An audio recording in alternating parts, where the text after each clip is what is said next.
উল্টে গেল গ্যাস বোঝাই ট্যাঙ্কার। ঝাড়খণ্ডের উদ্দেশ্যে যাওয়ার সময় আসানসোল উত্তর থানায় ১৯ নম্বর জাতীয় সড়কের পাশে নিয়ন্ত্রণ হারিয়ে উল্টে গেল এলপিজি গ্যাস বোঝাই একটি ট্যাঙ্কার। গাড়িটি উল্টে যাওয়ার ফলে ট্যাঙ্কার থেকে গ্যাস লিক হতে থাকে সর্বক্ষণ। এই ঘটনায় অত্যন্ত আতঙ্কিত হয়ে পড়ে এলাকার মানুষজন।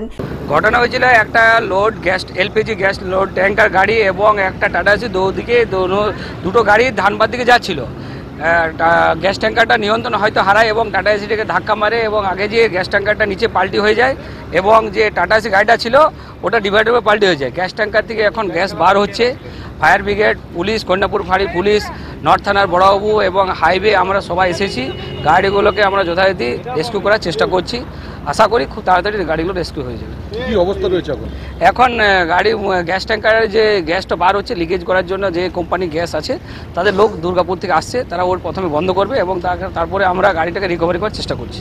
নিরাপত্তার স্বার্থে জাতীয় সড়কের একটি লেনে যান চলাচল বন্ধ করে দেওয়া হয়।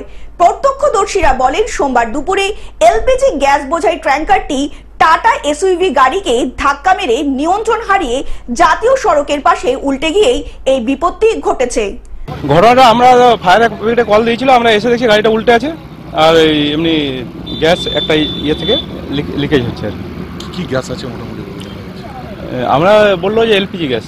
গাড়িটা কোথা থেকে আসছিল বলতে পারছি না, আমি এখনো খবর নিইনি, দেখে আমি বলছি। ছিল চালক ছিল, তার কি অবস্থা রয়েছে? হ্যাঁ গাড়ি আমরা দেখিনি, বললাম তো, আমি যখন এসেছি তখন চালক ছিল না, গাড়িটা অলরেডি উল্টানো ছিল। আর এখন কি গ্যাস বেরোচ্ছে? হ্যাঁ গ্যাস বেরোচ্ছে। কতটা ভয়ের কারণ রয়েছে?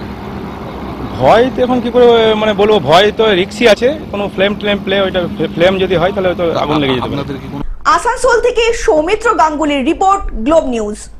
এখন থেকে গ্লোব টিভি দেখুন আপনার স্মার্টফোনেও। গুগল প্লে স্টোর অথবা অ্যাপল স্টোর থেকে ডাউনলোড করুন গ্লোব টিভি লাইভ অ্যাপ। এছাড়াও জিও টিভি অ্যাপ থেকেও দেখুন গ্লোব টিভি লাইভ।